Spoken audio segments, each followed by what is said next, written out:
Hello, all you degenerate old schoolers, and welcome back to another episode of The Orb.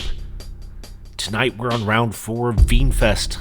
It's heating up here at this tournament, and I can't wait to see the outcome. This is Swedish old school Magic the Gathering. Let's look at some things that happened. We have old schoolers dressed like pikemen. Old schoolers showing off their favorite day of the calendar. This day happens to be Pendelhaven. It's like Christmas, but with more wood. Old schoolers taking photos together. Mitch's sighting. Looks like they may have put him in charge of the music. That could be either really good or really bad. And some old schoolers doing some things with alcohol. And tonight we also have things on a table. So it's time to get on with it. Let's take a look at the decks that we'll be playing tonight. First up, we have Fulco the Falcon. He is on Dead Guy Ale, as he was nice enough to put down there. He is playing 3 colors. He's like the Dead Guy Ale on steroids. He does have some blue power in there. He opts not to play the Ancestral, but he does have Time Twister and Time Walk. Time Walk's great with all these creatures on board. Lets them sometimes slam in for an extra turn. 2 Psyblast. I would guess those are to finish off the game, or can be used for spot removal. 4 Underworld Dreams. Gotta love the Underworld Dreams. How classic old school Magic is that? The Sinkholes, couple Juzam-Jins, 3 Sangir Vampires. Love the 4/4 flying, blood-sucking vampire. Again, another classic black creature. 4 Hippies. The white spot removal, right? That's the white part of this deck. To get things out of the way. 4 Disenchants, 4 Swords to Plowshares, 1 Balance, a bunch of other restricted shit. He does run 1 book in the main deck, just to help along with the card draw. A very efficient looking deck I see here. In his sideboard, he's running 2 Blue Elemental Blast to take care of those pesky red spells. Also running 2 COP Reds. Against white, he's got a couple Glooms, a couple Black Knights, Divine Offering, Pestilence, which I love. I mean, you slam that thing down and you're staring down a whole army of 1/1 creatures coming at you, and you Pestilence for 1, it lays the army down. Also got some artifact removal in there with Energy Flux and Divine Offering, Spirit Link, 1 Royal Assassin. I hope I get to see him play. And 2 Terror for more spot removal of creatures. So, a nice well-rounded deck. Now let's take a look at his opponent. And here we go with a look at Sebastian's deck. He is only running 1 color. This thing is red with some brown mixed in there. Going all out with mono red, and if we look over this, I see no power. He is just throwing down 1 straight color with a bunch of artifacts. I added them up. I think there's 20 artifacts that sit in this deck. And then he's got 4 Mishra's Factories on top of that can turn into artifacts in the main board. And then he's got another 4 Ankh of Mishra. So if you add up the Ankhs and you add up the factories, he's up to 32 possible artifacts in his deck. But big, sexy red deck. He wants to do mana ramp in the form of mana vaults. He does have some Fellwar Stones in there and Soul Rings. So first thing he wants to do is get down a couple mountains and just build as quick as possible. And then he wants to turn all that mana into a big, badass creature. He's got 4 Suchis, 4 Triskelion, 1 Shivan Dragon. I also love the Dragon Whelp. It's pumpable there, and granted, it dies if you go over 3 red into it, right? If you give it more than 3 +1/+0. But it dies after combat. It dies after the damage, so you can pump like 10 red into it and deal just an obscene amount of damage if need be. He does have some of the red good cards, a couple fireballs, a package of lightning bolts, and 2 chain lightnings. I love the blood moons here in Swedish. I think the mana base is super greedy. I could be wrong, but I believe it is. He's got 2 in the main board, 1 in the sideboard. As we can see, he is on ATOGs in there too to eat all those artifacts up. His sideboard consists of 4 red elemental blasts. So any blue out there, if he sniffs some blue, guess what? He's going to take those in and kill whatever blue he runs into.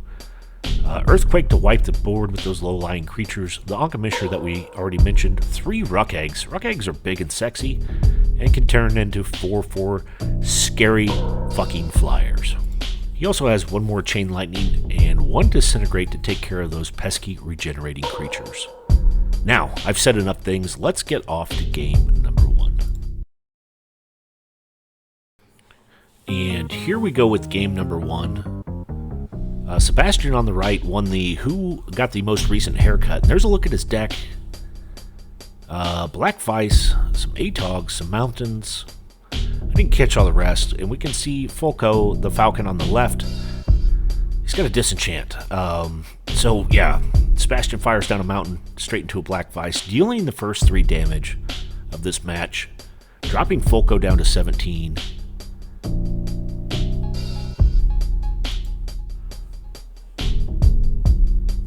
Foco on the draw here, 8 cards in hand, drops down, looks like an Underground Sea, picks it back up, and says, just joking, here's my planes. So Sebastian gets a pretty good look at the colors he's playing against.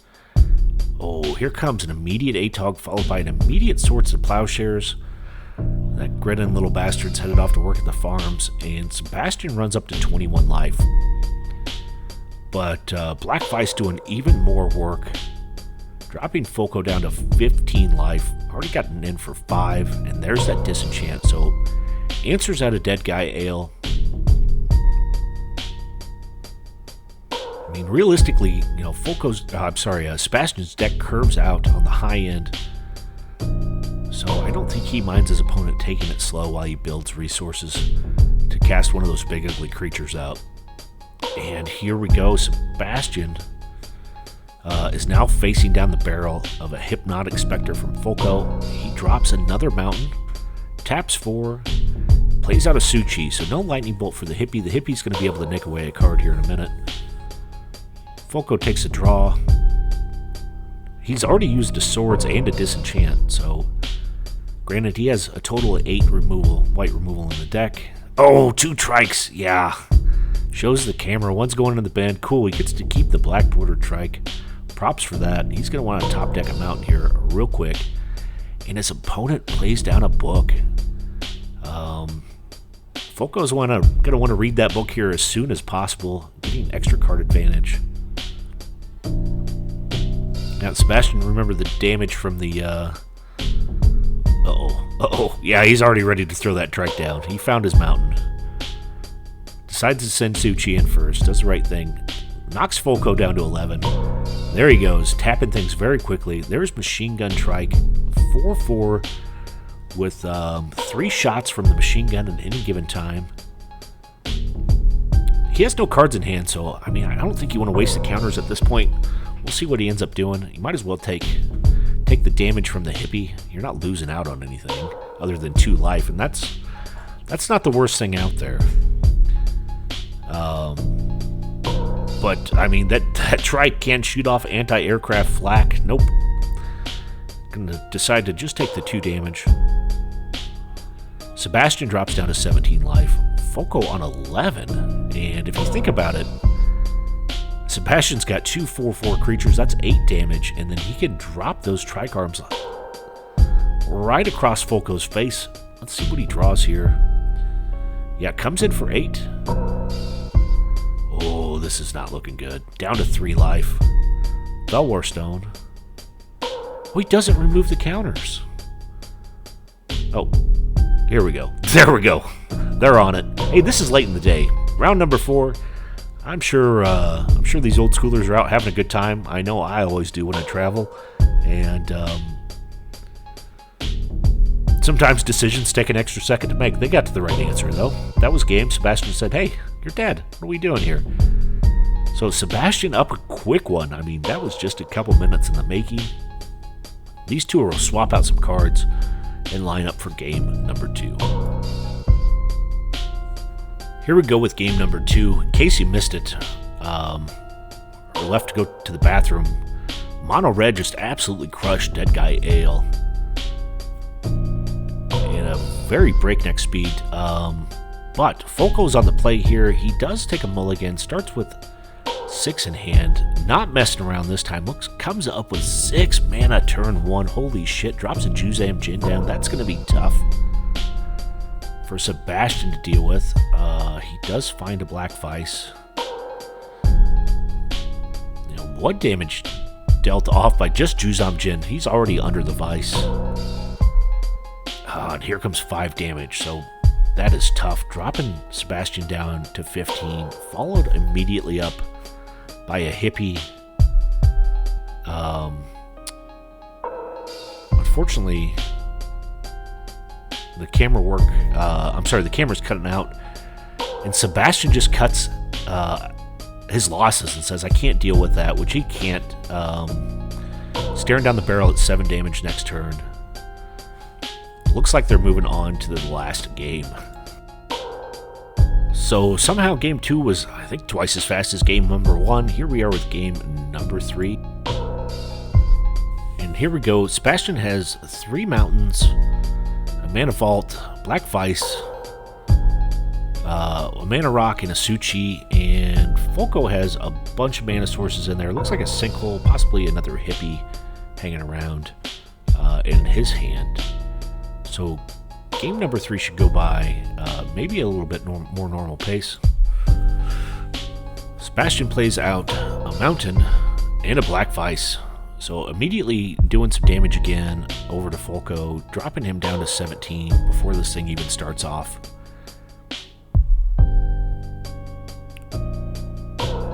He does have a Black Lotus in hand. Did not catch that. Looks like he plays out Scrubland and a Black Lotus. Tapping 4, there's a Sinkhole, taking a Mountain offline, and a Disenchant, taking that Black Vice offline. So he just wipes off the board everything Sebastian did turn number 1. But Sebastian shows back up with a Mountain into a Mana Vault. I still see that Black Vice hanging around. Yeah, or I'm sorry, the Black Lotus hanging around. There it goes to the yard. Fulco playing down a Swamp, and looks like just a pass back to Sebastian. He plays out another Mountain.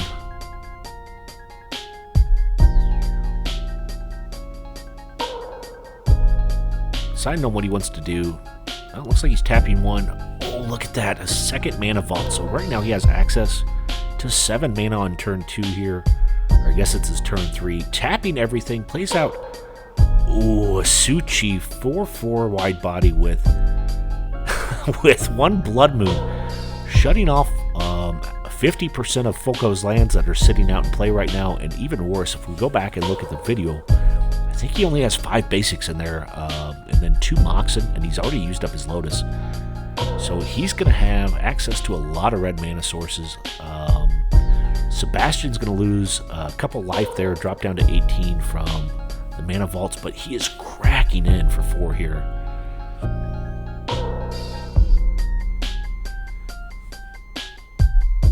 So yeah, Foco on 17 should be going down to 13. And he needs to come up with some answers and quick. He does find a Sapphire. That's pretty good. Oh, and even better, he has some answers to artifacts in the form of energy fluxes. But Sebastian just needs to pay, right, tap 2 mountains, keep his Suchi around and cracking as long as humanly possible. Yeah, Fulco's dropping down to 9. That does not look great for him. Looks like he's tapping 2. Is he doing it to keep his Sapphire around?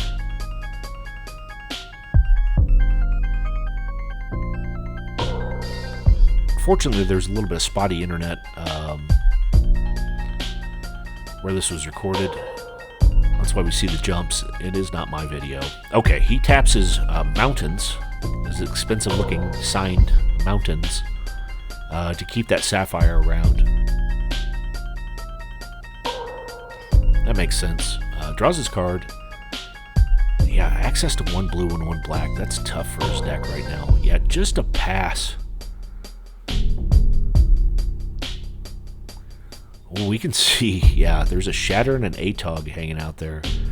Oh, but there is a Chaos Orb on Sebastian's side. He must have just drawn that last turn, otherwise I'm sure he would have dropped it down and used it. The real question is he going to go for what's taking away his mana sources or what's killing him? We have a drop-down Chaos Orb. He is activating.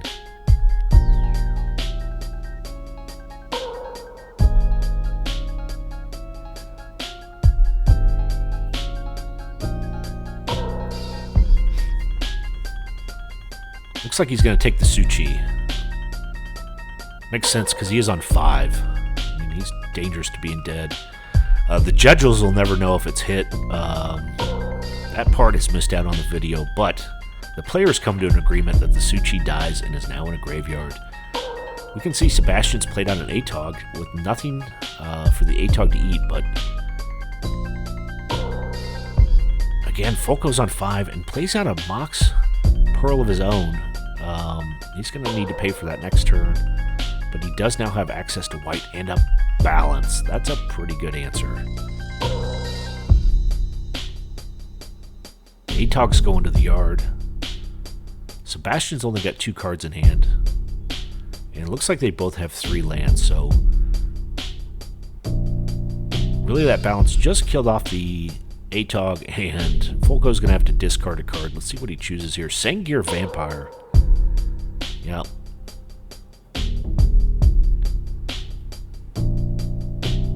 There's a Chain Lightning. Oh, wow. And a Lightning Bolt. That is game number 3. Big Red wins it. How cool is that? Against Foco's steroided up Dead Guy Ale. Again, both good looking decks. Pretty cool outcome.